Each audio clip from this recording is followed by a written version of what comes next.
Hello, everyone. Welcome back to the YouTube channel, An American Professor. We're going to be picking up where we left off last time. Now on part three of the tutorial series on Numpy. In this lesson, we will cover automatic array creation methods using the third-party package Numpy.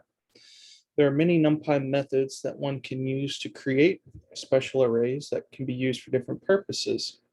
A few you will learn about today in this lesson is np.zeros, np.ones, np.full, np.random, np.random.randint, np.random.normal, and np.I.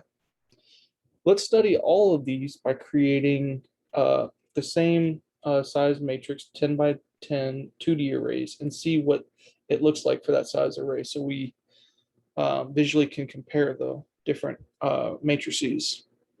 So to create an all zeros array of size 10 rows by 10 columns, 10 by 10, we just call np.zeros and we stick in a tuple where the first number is the number of rows and the second number in the tuple is the number of columns. And there you go, there's the output below. For a 3D or higher, you would just have a 3-element tuple and so on up to create a even higher order dimensional tensors. To create an all ones array, 10 by 10, you would call np.ones on the 10 by 10 tuple, 10 and 10 tuple. To create a full array with a specific value, you would pass in the shape tuple as before in the previous two examples, but you would also have to pass a fill value, 42, for the matrix. And you can see we have a 10 by 10 matrix, all with the same value, 42. You could pick any number you want to fill the matrix with here. Next, let's start working with some randomly generated matrix data. So this method right here in np.random.random, I'm saying create me a uniformly distributed 5 by 5 matrix. So each element in here is going to be between 0 and 1, randomly distributed. Next, let's do normally distributed matrices. We can do that with the method np.random.normal. Here, the first number to this function is the mean. The second is the standard deviation. And the third is the shape tuple. So we have a 5 by 5 normally distributed matrix. We can also create a random integer matrix where we specify the left and right endpoints for an interval, an integer interval. It's closed at 0, but open at 10, which means we'll never get 10 out of our randomly drawn 5 by 5 matrices. The highest we can get is 10 minus 1, which is 9. But we do get zeros, as you can see here. And we get a couple 9s. So we get a 9 here. We also get a 9 here. We get a 0 here and a 0 here. But notice you don't see 10 because it's open at 10. That means that point will never be drawn from this random integer matrix.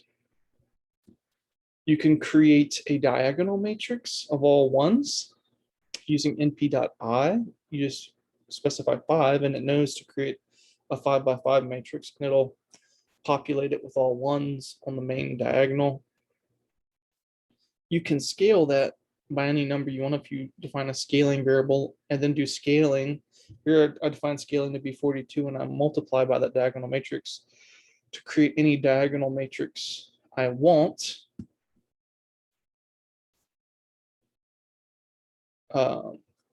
Reproducibility for random methods. If you want reproducibility in your notebook or script, when you're working with NumPy, you can at the top put np.random.seed of 42. That's typical. You pick any seed value. That way you get pseudo random values. So if you want to rerun the notebook, you get the same output.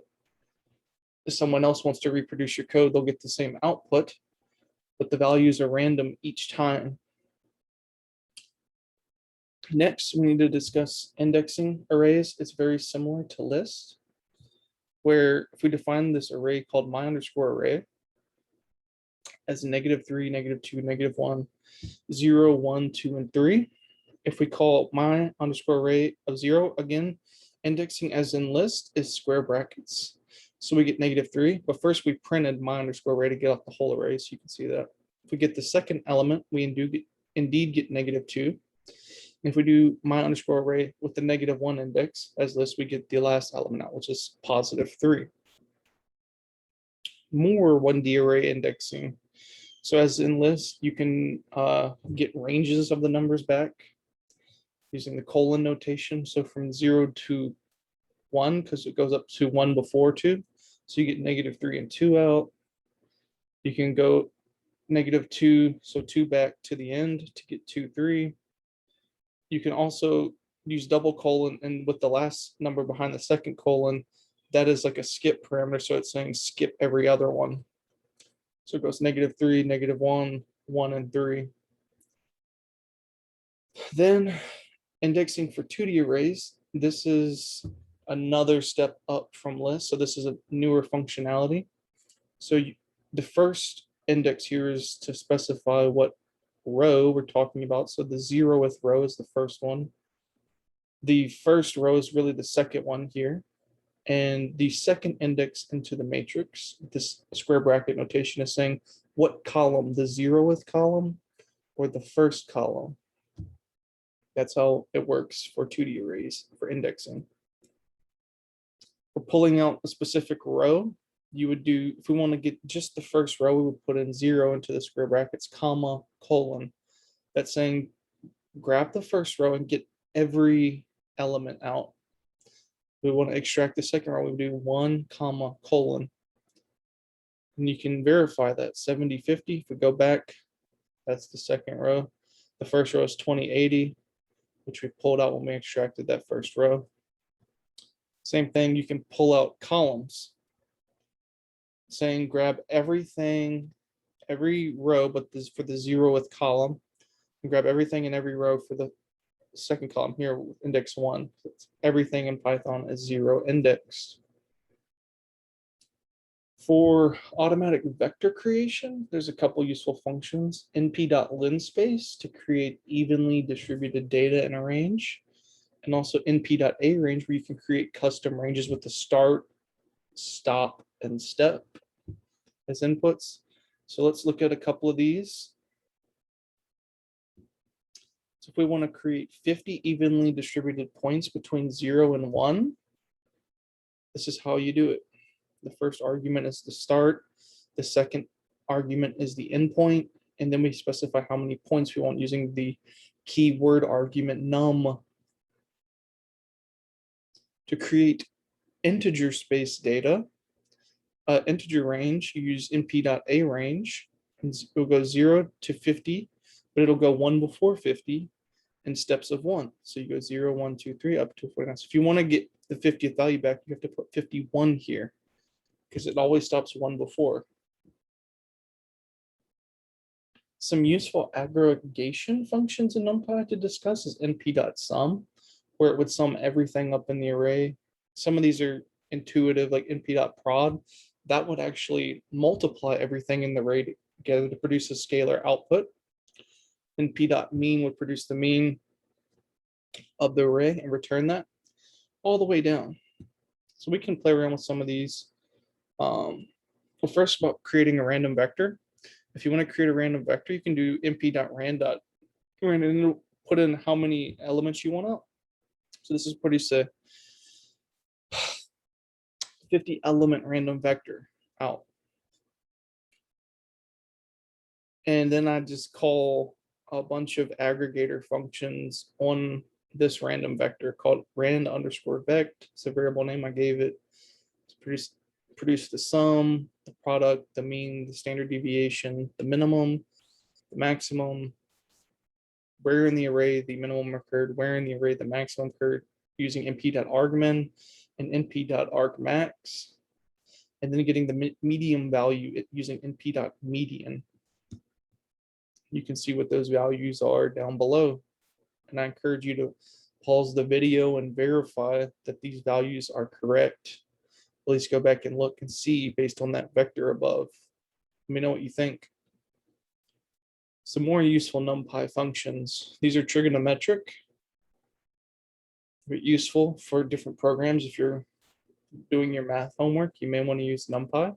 I encourage you next time you have math homework to consider doing some plotting of functions using NumPy and Matplotlib, which my next couple of videos will be all geared towards plotting and understanding your data visually. Here's a teaser for your first plot.